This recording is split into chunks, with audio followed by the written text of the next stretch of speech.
Welcome to Hidden Gaming. Today I want to talk about a topic that gets everyone's blood pressure in the community raised to unhealthy levels, and this is regarding trolls, AFKers, leavers, and throwers. In my recent climb to Masters, I heard many times people complaining that they have dropped rank because they have had these types of people on their team. I also have seen in many games someone on the opposite team calling out one of their players for this type of behavior when they lose. Even though I have not noticed any trolling or throwing all game, even having the said troll in question besting me and my teammates in multiple occasions. This got me thinking about the whole situation in general, and I can see why Blizzard is slow and non-reactive to these reports.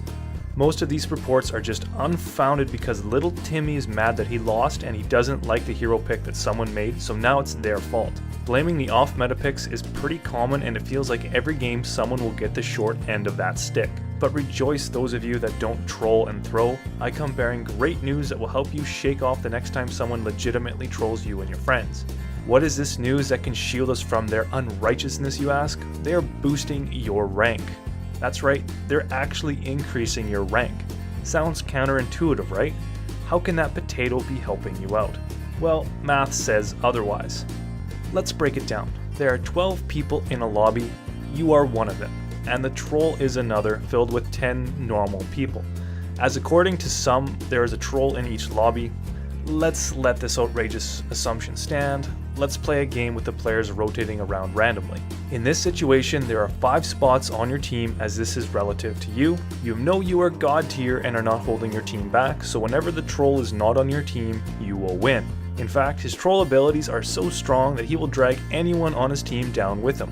So in essence, it comes down to if you're paired with him. With only 5 open slots on your team and 6 on the other team, it will be the other team that is more often stuck with this guy than you.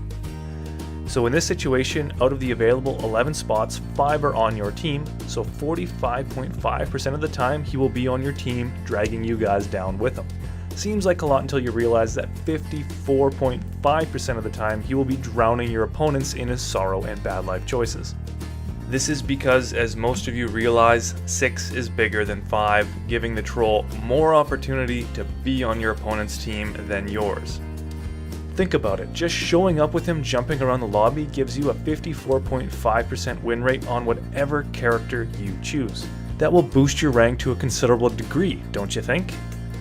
There are of course problems with this analysis. One, there are far less trolls in the game than 1 out of 11, but the point still stands that there are less open slots for trolls on your team than the opponents. If you still think that more people throw or troll on your team for some reason, you need to look at yourself as the deciding variable. Are you harassing other players? Being abusive in team chat? You can be triggering players who are otherwise participating in a game to turn on you and your teammates. If you have 10 games in a row where a troll is on your team, you need to seriously look at you and your conduct in game and really think if you are a contributing factor. Honestly, how would you feel if you are doing your best and someone is calling you out? I love Zenyatta and feel like he is my way of helping out a team when our DPS is lacking, but when that flanking Reaper is saying I need to switch because he isn't getting enough heals, all while being out of the line of sight, doesn't inspire me to listen to him in the first place. And when he gets toxic, when I make a quick, though poor, remark about how I have more kills than him on a healer, he loses it and starts a verbal rampage that is muted in haste. We won that game, but I can only imagine his vocal cords got a bit overused for his IQ or emotional state. I'm sure his response to this is that he carried out of spite of a troll healer that wasn't healing on his team, when I was in fact not a troll. Point being, he marked that game with a troll, as I'm sure many people have mistakenly done in the past. Focus on yourself and how you can contribute, and work on how you give your teammates suggestions. Know that these are other people on the other end of the screen, and poor choice of words can throw people off track. My words chosen on that Reaper were not constructive, and I can admit that. Even if his start to the conversation was not ideal, the onus of diffusing the situation should always fall to you. Remember, if someone is spiraling out of control, muting is always an option, although it should be a last resort. We have all had games where our emotions have gotten the better of us, myself included. but after when I look back at those times, I know it would have ended better if I kept my head. To help you with this, remember that trolls will help you in the long run, and flip the conversation by thanking them for helping you get to the rank where you are at. As the math suggests, the more trolls and throwers we see in the game, the higher win rate you will see as a result. This stands true as long as you are not creating the environment for these types of people to come out. So the next time you see a troll or thrower, thank them for helping you get to whatever rank you are, because without them, you might have lost a few more games along the way. So what do you guys think? Is trolling not as bad as you think it is, especially since it's actually helping your rank than hurting it? Or is it actually still hurting everything because these games are not as fun because someone on one of the teams is not taking it as seriously as the others? Let me know in the comments and what you think.